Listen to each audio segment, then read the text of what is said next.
it has for me only a political and moral significance.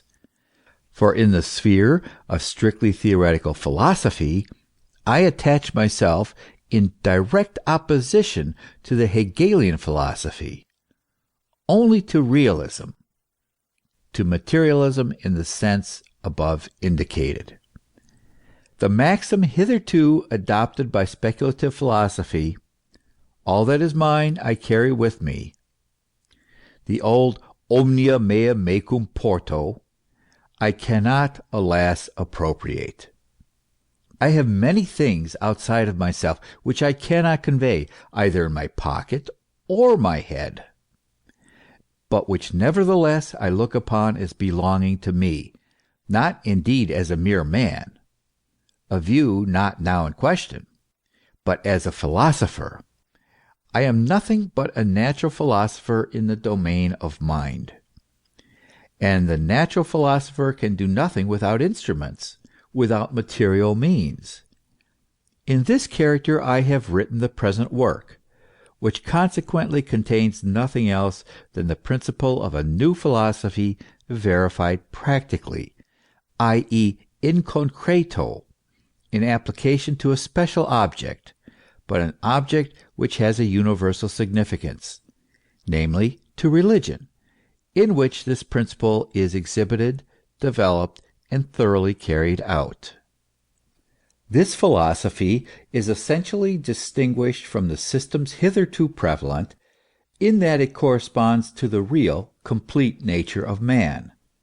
But for that very reason it is antagonistic to minds perverted and crippled by a superhuman, i.e., anti-human, anti-natural religion and speculation.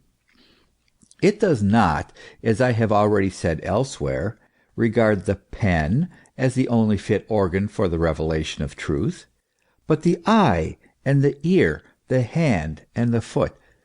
It does not identify the idea of the fact with the fact itself, so as to reduce real existence to an existence on paper, but separates the two, and precisely by this separation attains to the fact itself.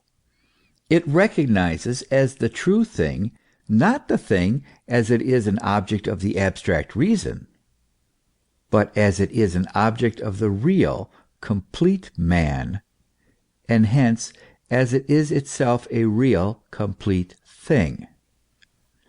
This philosophy does not rest on an understanding per se, on an absolute nameless understanding, belonging one knows not to whom, but on the understanding of man.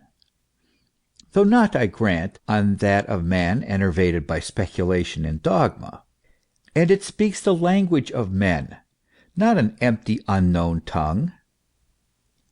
Yet both in substance and in speech it places philosophy in the negation of philosophy, i.e., it declares that alone to be the true philosophy which is converted in succum et sanguinem, which is incarnate in man, and hence it finds its highest triumph in the fact that to all dull and pedantic minds which place the essence of philosophy in the show of philosophy, it appears to be no philosophy at all.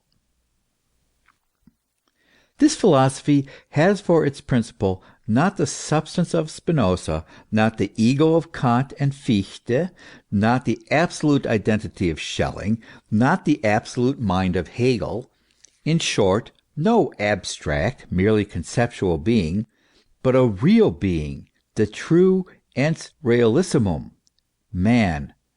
Its principle, therefore, is in the highest degree positive and real. It generates thought from the opposite of thought, from matter, from existence, from the senses. It has relation to its object first through the senses, i.e., passively, before defining it in thought. Hence my work as a specimen of this philosophy, so far from being a production to be placed in the category of speculation, although in another point of view it is the true, the incarnate result of prior philosophical systems, is